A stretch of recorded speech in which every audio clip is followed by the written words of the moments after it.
All right, so once I get a kit open for the brand new pedal like I have now, I have a second type of overdrive distortion. I'll look at the actual PCB against what the schematic is, see if there's any notes on there, see if with what I'm kind of looking at, what parts I'm dealing with, make a plan of how I'm going to start soldering all the components to it, and then I'll move into the wires, and then I'll move into everything else. So right now I'm going to spread out all my parts, and then we'll go from there. All right, so here we have some capacitors, we have a diode, some ceramic capacitors, we have some other diodes, 2 chips, which is the first time I'm building a PCB with 2 chips. I have all sorts of different values of resistors. I have my pots, jacks, heads, LED, another resistor right there, 9 volt for battery, and then I have my foot switch with the power supply jack right there. So let's take a look at the PCB.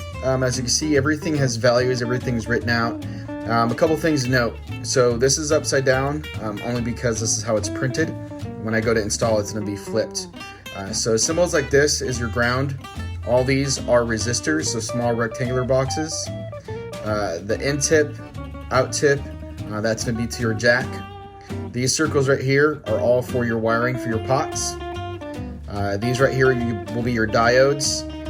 Pay attention to the orientation of the solid lines. You're going to have your ceramic capacitors, your chips. You're going to have your solid round capacitors. And then you're going to have some more wiring over here. And then of course your 9 volt will go right there. So pretty simple board, just a matter of making sure your soldering connections are in. And right now I'm going to start getting all the resistors, and then I'm going to move on to diodes and to the ICP chips. Now moving on to my instructions, I can see where it talks about the printing error on the board. So I'm going to pay attention to that. As you can see, it's going to tell you what part of the component is wired up to the board. Same thing with the jack, but like I said, let's pay attention with what the physical jack looks like with the TRS installed. Your pots, you're gonna flip them backwards, solder them to where it's 1 and 2, and then you're gonna have some values. So your pots, pay attention to your values, B100, B20K, and that's a B500K. So pay attention to which one you're soldering with what wires in what section. If you use needle nose pliers, like this one right here, once you get the resistor, if you get about, I don't know, an 1/8 inch away from the resistor, you can take it and bend it 90 degrees. You'll get a nice clean bend like I do here. You'll put it through the board. As you get backwards, you're gonna bend these outwards, and then you solder them and get a nice clean joint. And if you can go to, I don't know, Michael's, some type of hobby shop, if you go to the jewelry section, you can get these super close fine tip snips that'll get a nice clean snip of the solder joint right there instead of leaving it out poking people. Here's a quick tip that a lot of people get hung up on these DIY pedals is the connection for the power supply and the jacks. And when you look at the diagram that they give you, it can be a little bit deceiving. Sometimes you have to ensure that you have the connector in the right orientation. But the easiest way is to go ahead and insert a jack into the input and output, and you can really identify things quick. So let's take a look real quick. So let's take a look at this jack. We have the side ring, you have the tip on the top, and then on the slanted part of the canister on the bottom, we have the ground. And if you try to do this without putting a jack in, it can be a little deceiving. You can look for the longer tip on the inside for the tip, but normally that is the easiest way. Also, for the power supply, your side ring on your input jack will be connected to the power supply. So when you go to connect, your 2 wires will be connecting at the PWC from your jack to the power supply, not from the board. Here's the board view. As you can see, we have the PWC ring we have the tip, and we have the ground. The PWB will be going to the power supply, so don't mess with that one. Here's what I like to do. I like to get one of these third helping hands to hold my pots, and I'll solder on to the pots, and then I use these shrink wraps, and what I do is I push up the shrink wrap up on the pot, and I'll shrink it up, and it makes things a little more cleaner, make sure there's no double cross connections when everything's inside the case. Alright, so this is all the resistors and diodes on.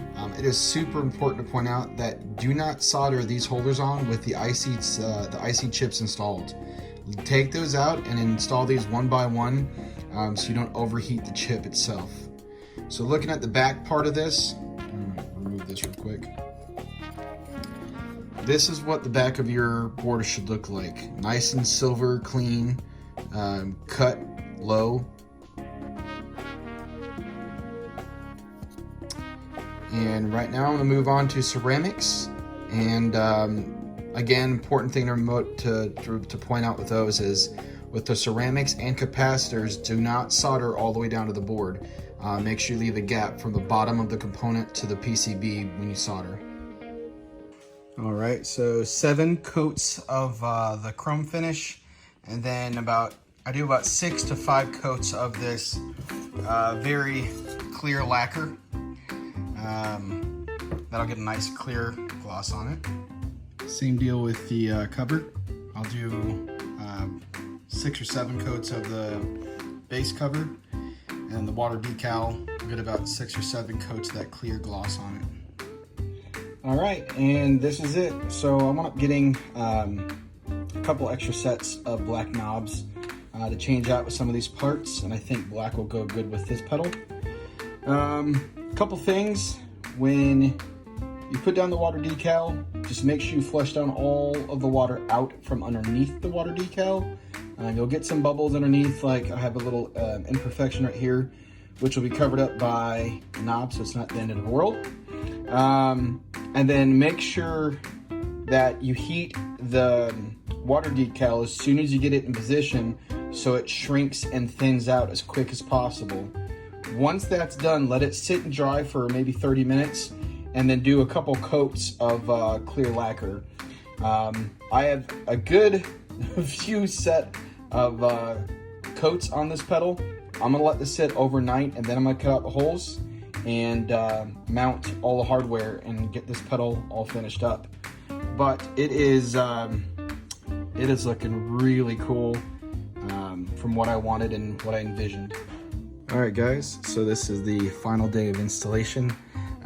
Got the washers on, got the nuts on, all the pots installed. Only thing different from this time was all the pots were wired back here, and then I had to drag them up, so I'm kind of glad I didn't cut the wire short.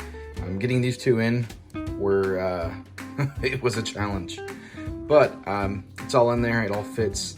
Took my time, got it all done, and it looks fantastic. And what's really cool is that the LED is red, so it matches all of the graphics. So that is what it looks like when all of the clear coat is hardened, and it looks fantastic.